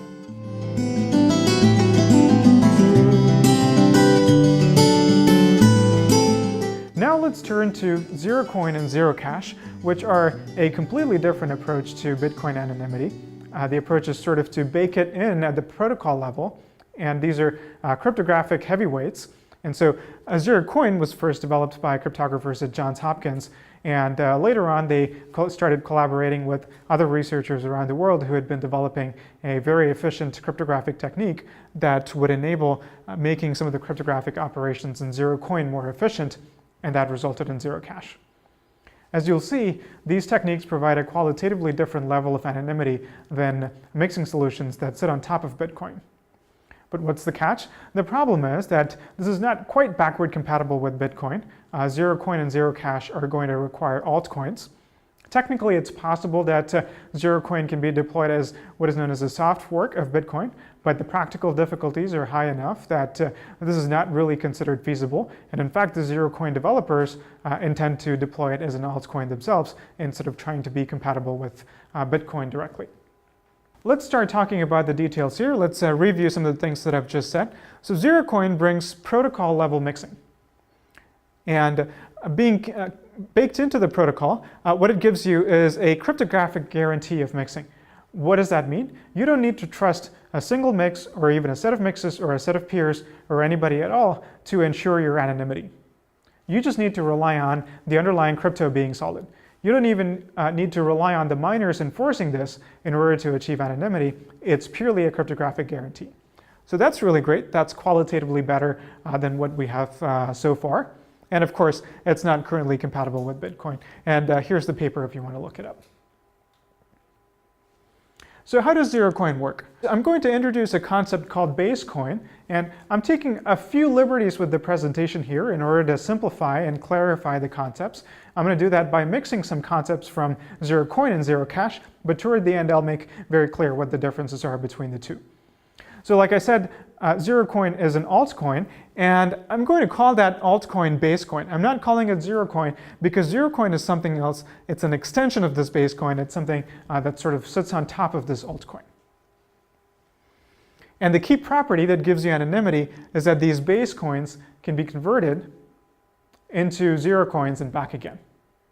And when you do that, it breaks the link between the original base coin and the new base coin. So think of this as a cryptographic mixing system that's provided by the protocol itself. So how might this work? Another way of looking at a Zerocoin is that it's a cryptographic proof that you owned a base coin, not anymore, but you owned it, and then you made it unspendable. A Zerocoin is something that allows you to assert that to, say, any miner who might care. And miners can verify these proofs, and that's what gives you the right to later redeem a new base coin in exchange for the Zerocoin. And the analogy is a little bit like poker chips. So how could that work, and what properties do these proofs need to have in order to enable this? So one challenge is how to construct these proofs, and the other trick is how do you make sure that each proof can be spent only once, can be used only once to redeem a base coin, because if you don't have that property, then it's going to lead to double spending. So let's see how to do that. It crucially involves a concept called zero-knowledge proofs. What are zero-knowledge proofs? I'm going to tell you at a little bit of an intuitive level, so I'm calling it crypto magic again. But what it is it's a way for somebody to prove a statement without revealing any other information that leads to that statement being true. A couple of examples are going to make this really clear. You might be able to prove a statement like, I know an input that hashes to this particular value. And notice that if the input that you had picked were long and random, you could, if you did a proof in such a way that you don't actually reveal the input, it won't necessarily allow somebody else to infer what that input is. A more complex version of this is you could say, I know an input that hashes to some hash in a following set of several different possible outputs. And the zero-knowledge proofs that Zerocoin is going to use is something that's very similar to the second category here. Okay. Let's dive in a little bit more. So Zerocoins are minted, they come into existence by minting, and anybody can do this. And Zerocoins come in standard denominations. Let's assume for the rest of this that Zerocoins are worth one base coin each. You could also imagine multiple denominations coexisting. How do you make a Zerocoin? We're going to see that in the next slide. But let me just say for now that minting a Zerocoin doesn't automatically give it any value. You can't get free money. It only acquires value once you put it onto the blockchain. And so putting it onto the blockchain is going to be about as expensive as the value of that Zerocoin that you're later going to be able to redeem. So you have some sort of a conservation principle here. Okay. So here's how, specifically in cryptographic terms, we mint a Zerocoin. It's something called a cryptographic commitment. What a cryptographic commitment is intuitively you can think of it as you're taking a serial number, a random serial number that you generated, and putting it into an envelope. So this intuitive notion of putting it into an envelope, cryptographically, what does that correspond to? What it corresponds to is generating another random secret R, which you're never going to make public, and computing the hash of the coin serial number together with this random secret. Now this is a little bit of a simplification, but it really helps you understand the properties of the system, so let's go with this description. So what just happened here? You generated arbitrarily, just like you generate Bitcoin public keys, a serial number for your Zerocoin. And if it were long and random, hopefully no one else has ever picked that same serial number before. And you also generated this other random number that you're going to keep secret. And intuitively, generating a commitment to this serial number corresponds to putting it in an envelope and sealing it. And mathematically, it happens by computing the hash of the serial number together with this random value. Okay, once you've generated this commitment, what do you do with that? Well, the next step is to put that commitment onto the blockchain. That's when the Zerocoin sort of becomes real, and doing this requires, in a sense, burning a base coin and making it unspendable. So in concrete terms, how would that work? You've got the blockchain over here, and one of those transactions might be a mint transaction, and if you zoomed in, it would be a transaction that's signed by Alice, who created this Zerocoin, who minted this Zerocoin. And what we saw earlier in the structure of transactions is that over here, you would have the recipient's public key or the recipient's address. Instead of that, here you have this cryptographic commitment. And just like before, just like a transaction having a pointer to a previous transaction, the same structure is carried over for Zerocoin transactions as well. So what has happened here? We've spent this base coin in order to mint this Zerocoin.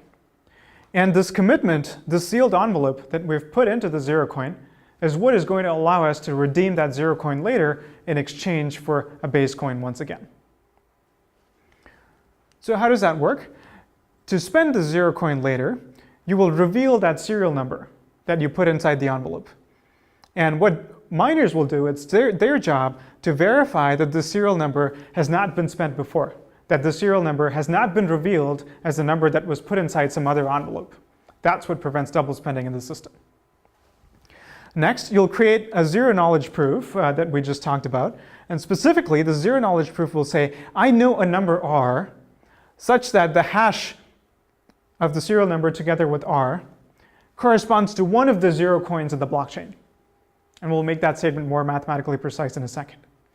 But think about what this says. It doesn't reveal that random number R. But somehow you're proving that you are in possession of that number, combined with this serial number that you have just made public, will result in the 0 coin that was once in the past put onto the blockchain. Right? So for somebody looking at this proof, this is all they need to know to verify that you earlier spent a base coin in order to get to this point. So this now should give you the right to redeem a base coin. But which base coin? And here's where the anonymity property comes in. You can pick an arbitrary 0 coin in the blockchain and use that as an input to a new transaction, out of which comes a base coin, and the miners will allow you to do that. Right? So put a 0 coin in, take a 0 coin out, but a different 0 coin. And all that anybody needs to know is that you have the right to do that because you put in some 0 coin in the past. Doesn't matter which 0 coin. And you can't do that twice. You can't do a spend twice corresponding to a single mint because the serial number now will become public. And there's only one serial number corresponding to one 0 coin. And you only know the serial numbers corresponding to your 0 coins and not anyone else's 0 coins. Great. So where does the anonymity property come from? Here's the anonymity property. Since you've kept this random number R secret, and this is what is available on the blockchain, there are a number of hashes or commitments corresponding to the different 0 coins that have been put on the blockchain. Even though you've revealed the serial number, not knowing this other random input R, nobody can try to brute force this and guess which of these 0 coins corresponded to your serial number. So even after the serial number inside an envelope has been revealed, and it's been verified that this serial number was inside one of the envelopes, we still don't know which serial number it is. So this is the sort of magical property that zero-knowledge proofs in cryptography give us that you wouldn't get in a real-world, physical world, envelope-based analogy of this. So the next cool thing about this whole construction is the fact that these proofs are efficient. And I'm putting efficient in quotes here. And the sense in which they're efficient is that compared to what we know of zero-knowledge proofs and have come to expect on them, it's quite an achievement that these proofs are as efficient as they are. However, compared to the efficiency of Bitcoin transactions themselves, these are in fact quite slow. So it occupies a space in between those two. So exactly what I mean by efficient, the reason it's efficient is that it manages to avoid being linear in the number of 0 coins on the chain, even though that is what you would expect. Why is that what you would expect? Think about the statement that the spender is proving here. I know a random number R such that either the hash of the serial number with R corresponds to the first commitment, or the first hash, or the second commitment, or any one of these giant number of commitments that reside on the blockchain. Right? So it's a very long statement that the prover is proving. It's a statement whose length is proportional to the number of 0 coins on the blockchain. And yet, the proof is much smaller than that. It's not linear. It's only logarithmic in the value n here. And that's part of the magic of Zerocoin. That's what makes it possible to even run the system. All right, moving on, let's talk about Zerocash now. Zerocash kind of takes the cryptography sort of to the next level. It uses a cryptographic tool called snarks, which we won't get into at all. But the upshot of the use of these more efficient cryptographic constructions for proofs is that the efficiency gets to a point where the authors suggest that you can in fact run the whole system without having any base coin. All transactions can be done in this zero-knowledge manner.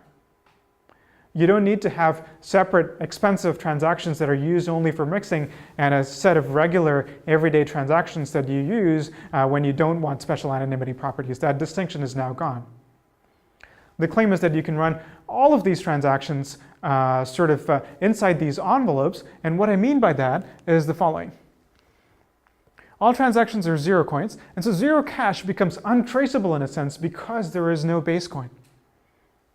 And the reason for that is that splitting and merging of coins are also transactions that are supported in Zerocash itself without going to Basecoin. And in particular, the transaction values, the transaction amounts, you can put those inside the commitments.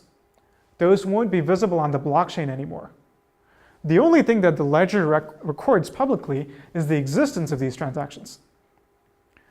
You know that Alice put in some transaction. You know much later that Bob redeemed some transaction, who might be the same user, might be a different user. But the only people who need to know what the amount is are the sender and receiver of any particular transaction. The miners don't need to know that. If there's a transaction fee, then the miners need to know that fee, but that doesn't really compromise your anonymity property. Right? So the ability to run Zerocoin in this different configuration, where it's not two different coins anymore, it's not a base coin with a mix layer on top, but instead an entirely untraceable system of transactions, puts Zerocash sort of in the next level when it comes to anonymity, because a lot of the possible side channel attacks that were true for mixing, that were true to a certain extent at least for Zerocoin, are no longer true for Zerocash, because the transaction amounts will no longer be visible in the public ledger. But that almost sounds too good to be true. A completely untraceable electronic cash system. It is ledger-based, but the ledger doesn't record anything that might compromise anonymity or privacy. Well, there is one catch. Here's the catch in Zerocash. It requires a certain setup process to even set up the system. Specifically, one needs random and secret inputs in order to generate the public parameters. Think of those as public keys, except that these are giant public keys. They're over a gigabyte in size. And not only that, not only is the size a bit of a problem, these secret inputs for the security of the system then have to be securely destroyed so that nobody knows what those secret inputs were that were used in order to generate these public parameters. That seems like a bit of a problem, and the reason that no one can know them is because if somebody knows them, it doesn't mean that they will be able to compromise anonymity, but they will be able to create new Zerocoins for themselves, and nobody will be the wiser, which is also an equally bad problem for the currency. So it's kind of an interesting sociological problem here. How could some entity set up the system and then convince everybody that they have securely destroyed the parameters that were, of course, necessary in order to set up the system? So it's not entirely clear how that can be solved. There have been various proposals for it, but at the moment, we don't have a very clear idea of how to go forward on this. So what have we seen so far in all of the different efforts to improve anonymity in Bitcoin?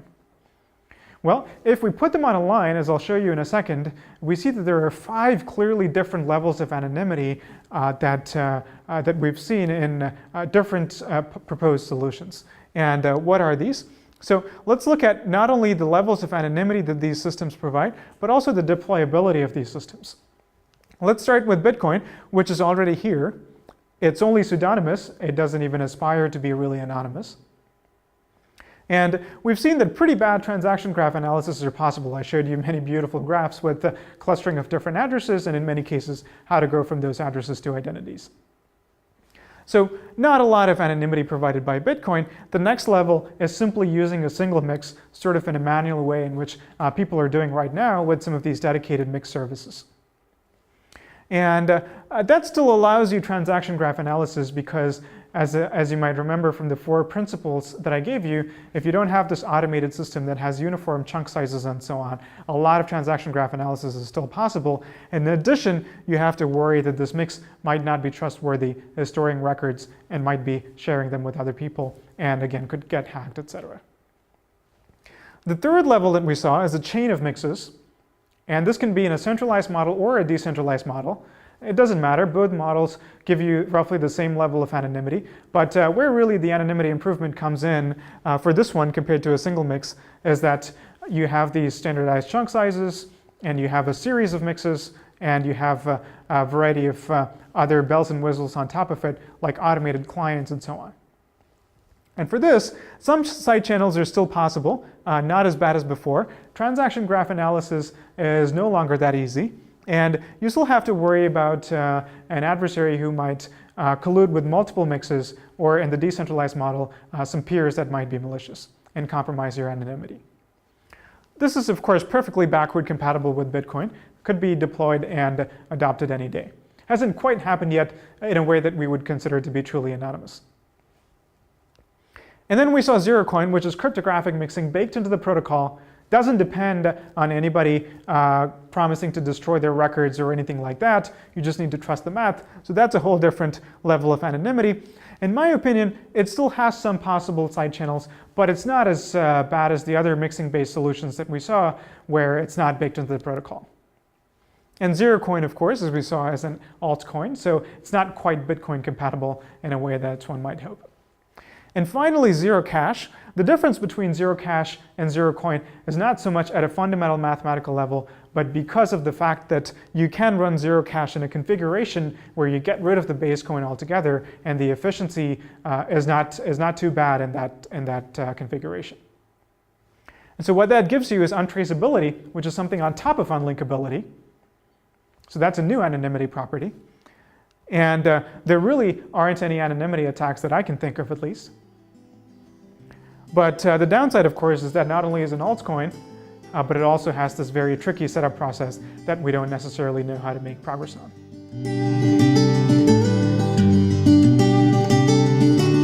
So we've talked a lot about Bitcoin's anonymity in this lecture, but Bitcoin's anonymity becomes even more powerful when combined with other technologies, in particular anonymous communication technologies.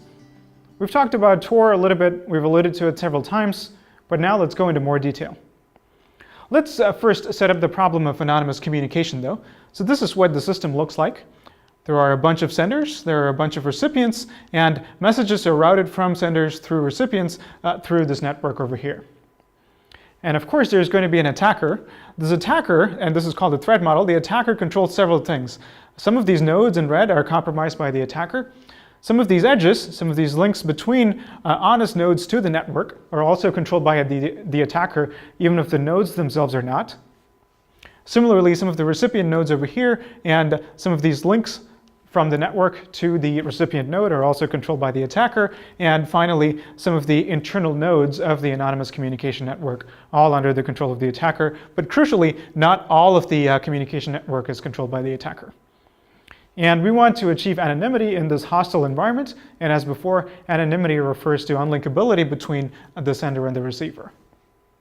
So how does Tor accomplish this? It's the same old pattern of picking a chain of intermediaries to route your messages through. And here it is in a nice visual form. And I have to thank the Electronic Frontier Foundation for this slide. So what's going on? Alice over here wants to talk to Bob over here. So she pre-selects a path through this set of routers, and that number is fixed in the Tor protocol. It's always 3, but conceptually you can imagine that it would be any number you want, and the more nodes you route through, the more anonymity you get, or the harder it is, I should say, to breach anonymity. So these nodes denoted with a plus are all the Tor nodes, and she picks some subset of 3 nodes randomly in order to route her message. And the security property that we get is that as long as at least one of these 3 nodes that she picks is not compromised or colluding with the attacker, then she is sort of safe here in that Alice cannot be linked to Bob by somebody who's observing some of the nodes in the network. I should say that there are many attacks possible on Tor. One of them, for example, is called an end-to-end traffic correlation attack. So there are going to be timing patterns in the flow of traffic between Alice and whatever Bob is, maybe a website. And so if the attacker controls both of these links, then just by observing the correlation in those timing patterns, he might be able to determine that these 2 nodes are in communication with each other, even if he knows nothing about the route that the message took between them. So one key point here is, how do you hide routing information? What do I mean by that? When a message has gone from Alice to the first router, it has to have the IP address of Bob's computer somewhere in that message. Otherwise, there is no way that this router can appropriately forward that on to reach the right destination. However, we don't want this router to actually learn that IP address, because if the router does learn that IP address, then it knows both Alice's IP because the message came from her, and Bob's IP because that's where the message is eventually going. And now this router has the link between the 2 ends of the communication. And this would be a problem if this router were malicious. So as you might guess, the answer involves encryption. And as you can see in this picture, these links are in green. They're encrypted connections, and this one is an unencrypted connection. Let's look in more detail to see how this encryption works. It's a specific way in which encryption is used. It's called a layered encryption. It resembles an onion, so that's why onion routing is a related concept here. So what is going on here? Alice and router 1 share a symmetric key that's represented in purple. Alice and router 2 share this key that's represented in blue, and Alice and router 3 share the key that's represented in gold. Now these symmetric keys are not stored long-term by any of these nodes. They're established as necessary using key exchange. The only persistent keys are the long-term public keys of these routers, and these routers do in fact have long-lived identities and public keys and so on. Alice, of course, does not need to have any long-term public key. When she picks a path of these routers, she finds their public keys, executes key exchange protocols, and obtains these shared symmetric keys. And what she's going to do is when she sends the message to R1, it's going to be triply encrypted. The outermost layer of encryption is a symmetric encryption between Alice and R1. And so what this allows R1 to do is peel off that layer of encryption like peeling off an onion. And when router 1 peels off that layer of encryption, inside it's going to find the IP address of router 2 and an encrypted message to send to router 2. And it's going to forward that. Router 2 peels off a further layer of encryption, and then to router 3, further layer of encryption. Now the message is unencrypted, consisting of the plain text message as well as Bob's IP address. And so router 3 now sends that message in plain text to Bob. Of course, what you probably want to do is further layer a protocol like HTTPS or secure web browsing on top of Tor so that even this message from router 3 to Bob is encrypted, but the Tor protocol itself doesn't guarantee that, has no way of guaranteeing that, because Bob might be a regular web server that doesn't even speak the Tor protocol, and so there's no way that Tor can be responsible for the encryption between R3, which is called the exit node, and the ultimate recipient of the message. I'll leave you to think about why this wouldn't quite work if there were only one layer of encryption. For example, if Alice tried to encrypt the message all the way from her to R3, it wouldn't quite work. The routing would not quite work out. But as it is, the very neat property that you have is that R1 only knows Alice's IP address and R2's address, does not know R3's or Bob's address. And similarly, every node knows only the addresses of the node that was one hop before it and one hop after it. And in fact, when the message gets to this point, the IP address of Alice is not even present anymore, whether or not in encrypted form. So that's really how you get anonymity here. If any one of these, if R2, for example, were compromised, then it would learn R1's and R3's IP addresses, but not Alice's or Bob's. So that's how Tor works. And now let's talk about Silk Road, and in particular, the problem that a site like Silk Road has to overcome is this. Silk Road is what is known as a hidden service. In other words, the Silk Road server wants to hide its address for obvious reasons. If you haven't heard about Silk Road, let me just say a sentence about it briefly. You're going to see it in more detail in the next lecture. Silk Road was a website that operated for a couple of years. It was an anonymous marketplace. It sold a variety of goods, but the thing that it was most known for is selling drugs. And because of the pervasive anonymity, or at least pseudonymity in the system, the idea was that it was very hard for law enforcement to go after. And the story of what happened next I will leave to the next lecture, but let's look at the technology that made something like Silk Road possible and the implications of that.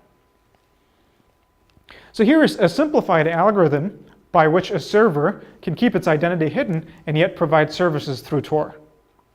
What it does is it connects through what is called a rendezvous point, which is one of the Tor routers, through Tor.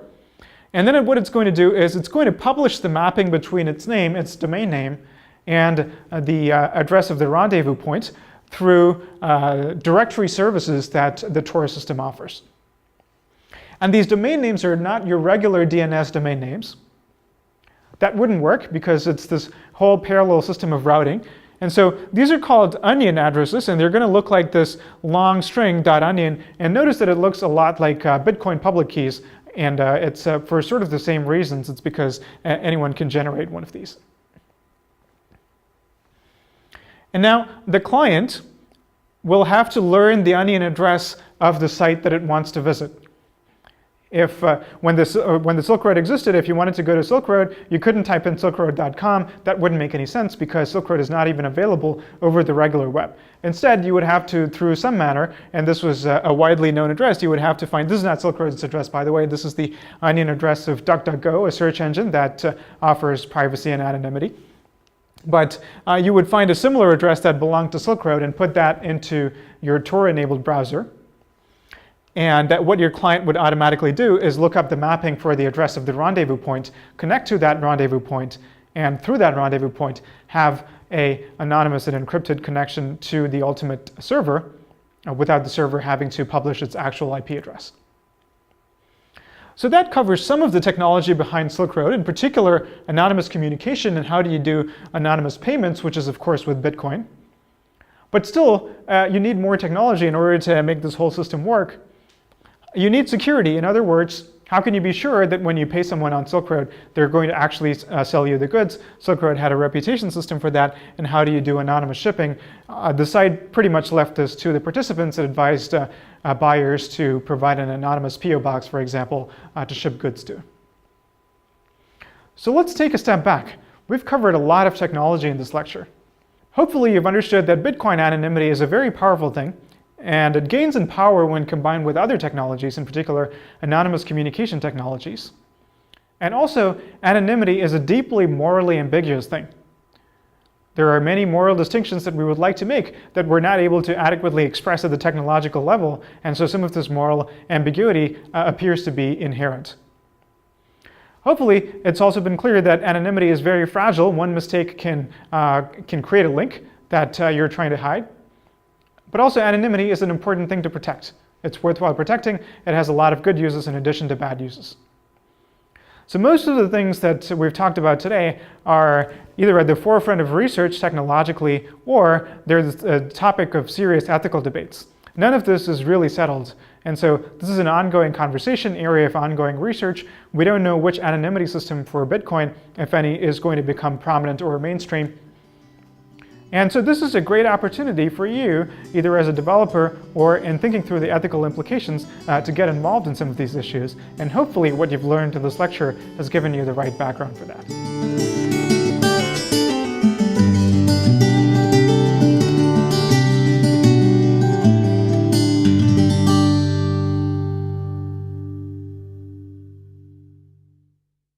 We know that in Bitcoin, addresses are public keys. You don't need to put in your real name in order to interact with the system, or public key hashes instead of real identities. But we can interpret this property of being without a name in two different ways. We can interpret it as interacting without your real name, or we can interpret it as interacting without any name at all. Now, if you interpret it as interacting without your real name, then certainly Bitcoin is anonymous in that sense. But we do have these public key hashes that act as some sort of pseudo-identities. And so when computer scientists look at the situation, they don't use the term anonymous to describe this. They call this pseudonymity. And there's a very clear difference between the two, and it's an important one, and we'll see why in a second.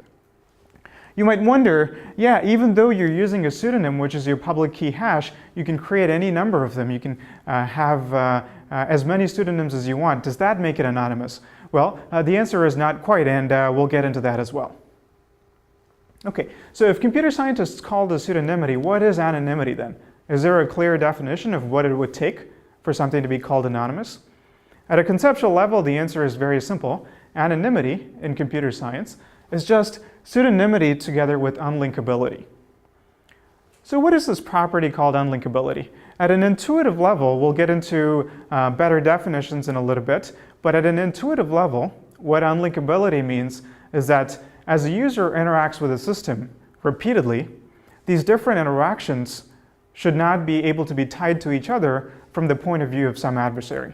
So you have to be talking about a specific adversary for this to even make sense. Now, this distinction here between full anonymity and mere pseudonymity is something that you might be familiar with from a variety of other contexts. And one good way that I like to explain this is to look at online forums. And again here, the distinction between a mere pseudonymous interaction and anonymous interaction comes up in different forums. And Reddit is a good example of a forum where you pick a long-term pseudonym and interact over a period of time with that pseudonym. You could create different pseudonyms, but it's going to be practically infeasible to create a new pseudonym every single time you want to post a comment, and it's not even very meaningful. So Reddit offers pseudonymous interaction. The opposite of that, fully anonymous interaction, where you can make posts with no attribution at all, is the model that you typically have in 4chan. And there's a similar difference in Bitcoin as well.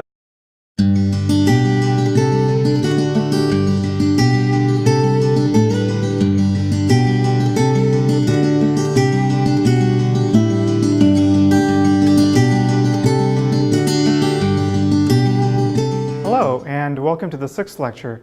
By now you've seen a lot of the basics of Bitcoin, how the system works, how mining works, and how to use Bitcoin as a currency. Now let's get to what has been one of the most controversial aspects of Bitcoin, which is the anonymity properties of Bitcoin.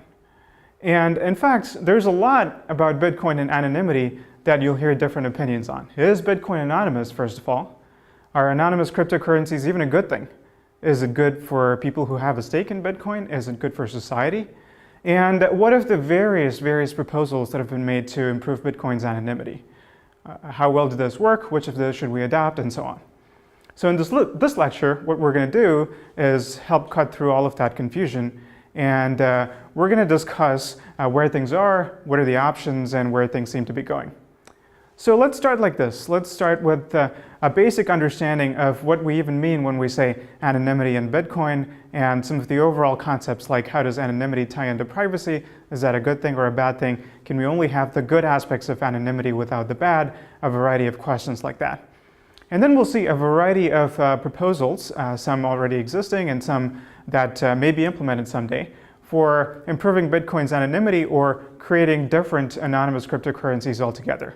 And what's interesting about them is that they offer a variety of increasing levels of cryptographic sophistication as we go down this list, and we'll learn to see what the trade-offs are and analyze the anonymity properties, how deployable these are, and so on. All right, let's get started. If you look online, you'll see there are a number of people in groups saying that Bitcoin is anonymous. There's no shortage of opinions on this. Let me just pull out one quote in particular. This is the WikiLeaks donation page. It says, in plain and simple terms, Bitcoin is a secure and anonymous currency. Is that actually true? Well, you'll also find a variety of opinions to the contrary. Again, I'm just pulling out one example. This is the Wired UK saying, Bitcoin won't hide you from the NSA's prying eyes. So how can we resolve this confusion? Let's look at what the word anonymous means. At quite a literal level, anonymous means without a name. And so what does that mean exactly? Well, there's two ways to interpret it. And there's no general formula for doing this. It requires carefully analyzing each protocol and system and doing it on a case-by-case basis. I want to point out that in the Bitcoin community, often people carry out intuitive analyses of anonymity services, for example, mixing services that we're going to see later in this lecture, and often they come up with ways like taint analysis. This is an intuitive way that tracks the flow between a particular sending address and a particular receiving address. And intuitively, it might make a lot of sense, but if we consider it from the point of view of how we actually should calculate anonymity, taint analysis is not a very good measure of how much anonymity you get from a system. And the reason for that is that it assumes a particular type of attack the adversary might carry out, a rather naive attack looking directly for quantities of flow between a sending and a receiving address. And if your adversary were a little bit cleverer than that, then you might carry out taint analysis and think that you have a lot of anonymity in a certain situation, but in fact you might not. So the bottom line from this slide is that quantifying anonymity must be done in terms of the anonymity set, and in some cases probability distributions on top of that anonymity set, and it requires a careful analysis of the protocol in the system. You can't apply a simple formula. Okay, let's switch gears a little bit and talk about the ethics of anonymity. Why do people want anonymity? We've already seen a little bit the connection between anonymity and privacy, but let's make that very concrete. Now, in blockchain-based currencies, because all transactions are recorded on the ledger, they're totally and publicly and permanently traceable. And so if your identity ever gets linked to these transactions, you're in a situation where your privacy level is much worse than you get with traditional banking. Why? Because anybody might be able to carry out this type of de-anonymization attack, not specifically a company or a government that you might be worried about, any member of the public. And your transactions, since they're permanent, your loss of anonymity years down the line could affect all your transactions today and vice versa. So we really want anonymity to even get the privacy level of cryptocurrencies to the level that we enjoy with the traditional system. But also people hope that it can give us a new level of privacy. Of course, we have to acknowledge the concerns as well, and one of the major concerns is money laundering and all of the bad things that that can enable. So let's talk about that. This is definitely a legitimate worry. I wouldn't be in favor of studying anonymity in cryptocurrencies and ignoring the Bitcoin is in the pseudonymous model more than the anonymous model. Okay, but let's talk about why this difference is important in Bitcoin. Why is mere pseudonymity not sufficient if you want privacy? After all, if you have pseudonymity, it seems like even if somebody can create a pseudonymous profile of all of your interactions on the system, they can't tie it back to your real identity. Well, here's the answer to that. It turns out that if you have this pseudonymous profile, it's pretty fragile. It's very easy for it to get linked back to your real identity at some point. And if that happens at any point, then of course, all of your transactions, past, present, and future, have been linked to your identity. So here are a couple of different ways in which that can happen.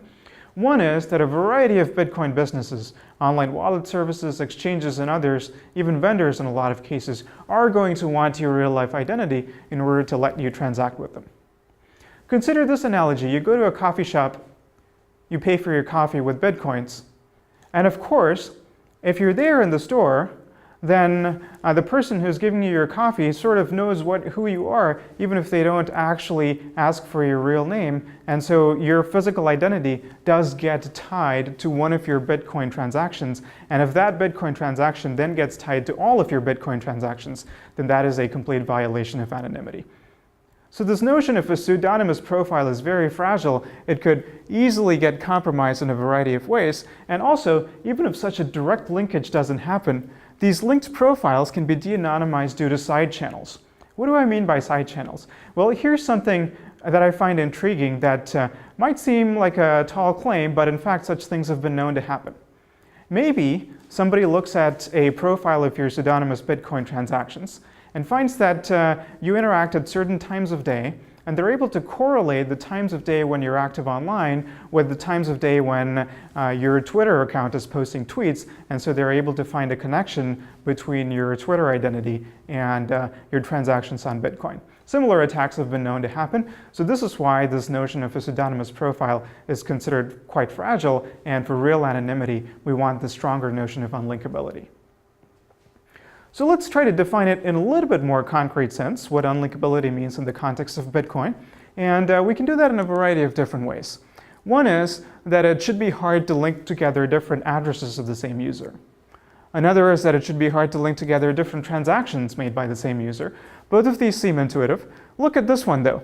It should be hard to link the sender of a payment to its recipient. This one might sound a little confusing at first, because if you interpret a payment as a Bitcoin transaction, then of course that transaction has inputs and outputs. And these inputs and outputs are inevitably going to be in the blockchain publicly and linked together. And so you might think that this is impossible to achieve.